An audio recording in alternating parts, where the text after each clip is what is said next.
Kitco Mining's special coverage of the Precious Metals Summit is brought to you by Inventa Capital. There's a long list of metals needed for energy transition, none so critical as copper. I'm with Paul Harbidge. He is CEO of Faraday Copper. Welcome to Kitco, Paul. Good morning and thank you. Tell us about copper. What is the thesis? Look, I think the demand for copper is going to improve greatly, particularly as you say, we go through this transition, from combustion engines to EVs, as well as the whole clean energy transition. Mm-hmm. What are you focused on at Faraday? And we're focused on US domestic sources of copper. We've got two key projects, our flagship property in Arizona, which is one of the largest undeveloped copper resources in North America, with almost 4 billion pounds of copper. And then we've got the Contact Copper project in Nevada, which is a heap leach opportunity. You've been moving at a fast clip. You are newly listed and you're on the main board on the TSX. That's right. I mean, we came on board, took over the management of the company just over a year ago. And in that time, we've achieved a phenomenal amount of work, and one of which has been the uplisting from the CSE to the Toronto main board. And really that gives us better liquidity, improved exposure for investors, and gives confidence to investors about the work that we're doing on the projects. You've done this before, Paul. I really liked your background. Talk about what you've done before you came to Faraday. Yeah, I'm a geologist by education, an explorer by experience. Over 30 years in the industry, a lot of time in Africa, led the team at Randgold Resources through a lot of the big discoveries, and then was at Goldcorp, and then more recently with GT Gold, which again we were able to sell onto a major in Newmont. And really that's one of our theses, is to bring senior company mentality to the junior world.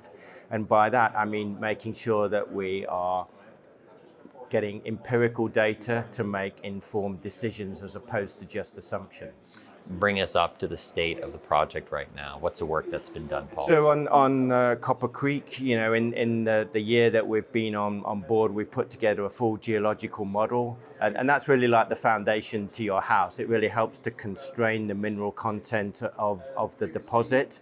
We've also then undertaken geotechnical work, metallurgy, and we've updated the resource. And for the first time, we've got both a combined open pit and underground resource. And as I say, with sort of almost 4 billion pounds of contained metal. And now it's about bolting all of these pieces of empirical data together to deliver an updated PEA, which is coming at the beginning of Q2 next year. As I say, that will be a combined open pit and bulk underground mine operation. Community, who's around you at Copper Creek? No, there's sort of three communities, San Manuel, and San Manuel, it's an interesting story. It was a purpose-built mining town by Magma back in 1950s when the San Manuel mine opened.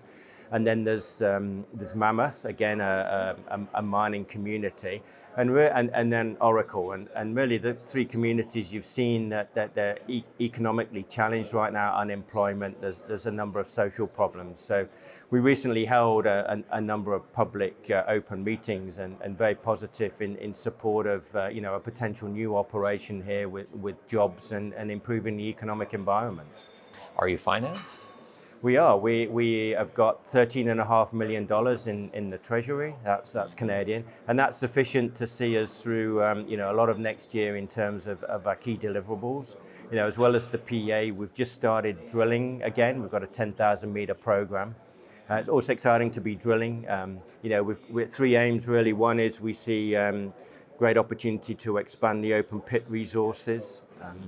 Also, the drilling from our phase one program, we were showing that even underground that we're getting better grades and expanding beyond on the resource there. So better delineating that high grade. And then, exploration upside, testing new targets. There's 400 breccias on the property that have been mapped. 34 have had a drill hole or more, and only 14 are in the resource. So we think there's a high probability of making new discoveries. How's your water situation?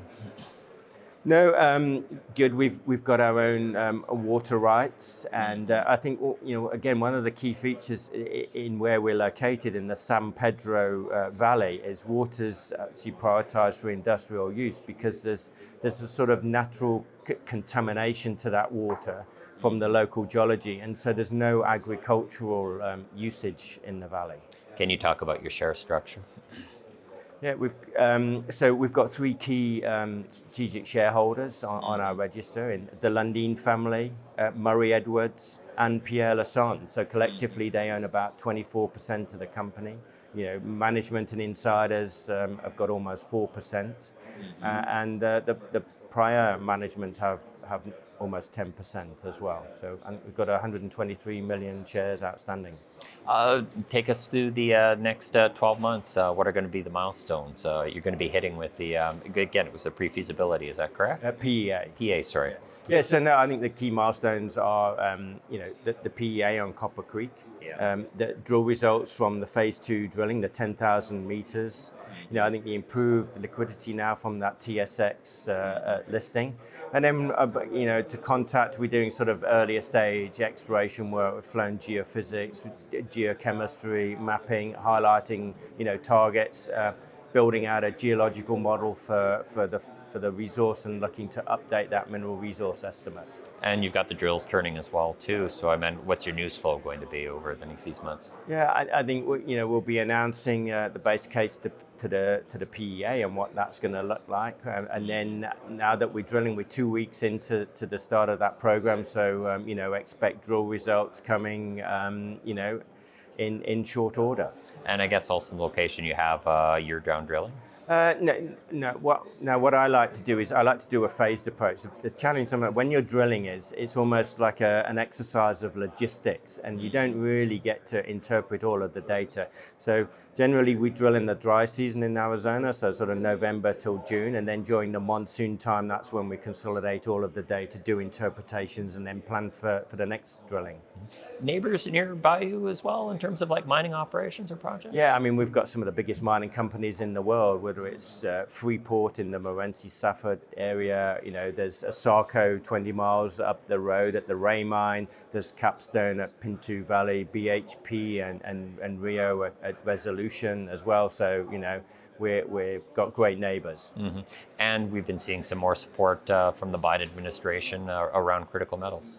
Yeah, look, I think this has been the contradiction, and I think it's not just the US, but we've seen it globally, that everybody wants this energy transition, but then they don't want mining. And I think, there needs to be a better education from the industry. I think we're still viewed as this, almost like oil and gas, that we're this dirty polluter and damage to the environment. And I think people have this misconception of mining. They have images from, long ago, whereas now a modern mining operation, adheres to the highest level of environmental control. And then also when they get rehabilitated, you almost don't know that there's a mine there. But certainly it's been encouraging to see that, the US has done a U-turn and saying, actually, we need to produce these metals, in country. So I think we're going to see as time passes that's going to help facilitate the permitting process. Paul, thank you very much for your time. No, thank you. My name is Michael McRae with Kitco Mining. You are watching 2022 Precious Metals Summit, Zurich. Kitco Mining special coverage of the Precious Metals Summit is brought to you by Inventa Capital.